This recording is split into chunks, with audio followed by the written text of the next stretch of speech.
Good morning. I'm not really here. By the time you're watching this, I'm on a train halfway to Shrewsbury. That's exciting, isn't it? It's work, but it's a little bit of work that's designed to refresh me so that I am fresh and invigorated and energized for you. Once a quarter, I travel to a midpoint between myself and some friends, people that I trained in theological college with, and we've formed a little cell. And we meet quarterly for a day of prayer and reflection where we look after each other, and we have a pattern to what we do in our day. Let me tell you what we're doing. So we meet for coffee and we say morning prayer together.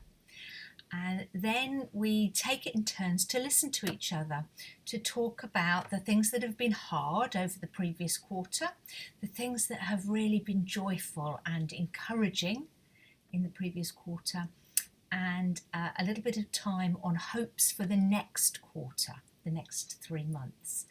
And we listen to each other and ask questions and pray about those situations and encourage each other to see the truth and to find where the story is and what we should be doing with it.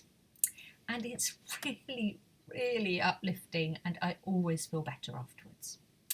The other thing that we do is we always make sure we've read a book, and we take a book along and then we give a short synopsis of the book and why it's been a good one to read or not, and whether we would recommend it or not.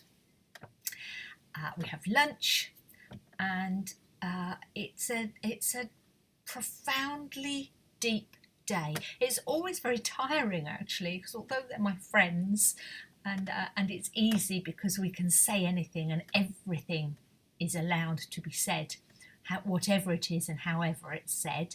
It's a very safe, secret, secure, confidential environment. But working at that level takes some energy, doesn't it? But it's really good for me because I always come home with clarity, and I've been able to let go of the things that I've been disappointed about or found hard or that are troubling me.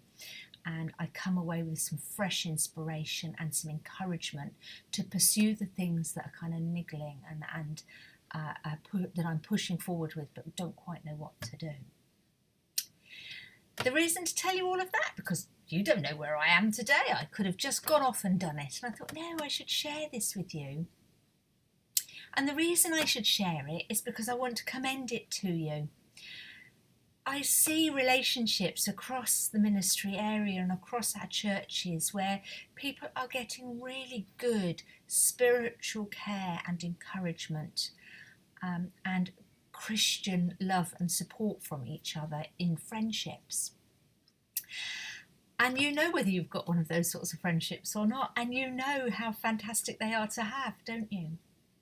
If you don't have those sorts of connections, I'd like to encourage you to seek them out.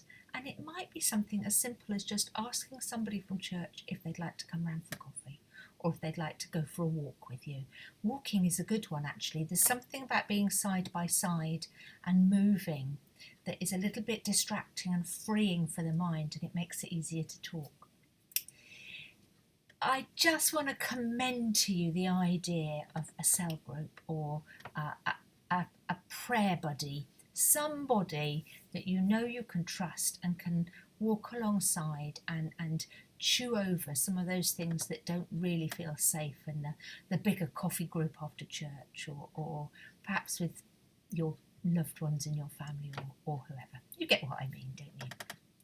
I mean, alongside that, of course, are the small groups that we're going to be running in September, which I hope will turn out to be some very safe spaces. If you haven't had a leaflet about that yet and would like to know more, because there are several groups on offer, please let me know and I can forward that to you. Some of the groups are meeting on Zoom and some are in person, so if you're not a local person and want to meet via Zoom, that's a possibility. Anyway, I'm rambling, aren't I? Can you tell? I'll let you know how I got on, and I will be praying for you today. And have a little think about it. Who's your prayer buddy? Who's your Christian confidant?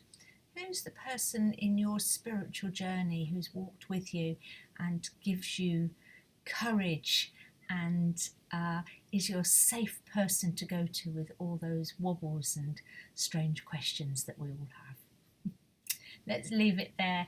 I shall talk to you again soon. Have a lovely, lovely day. Lots of love and God bless. Bye bye.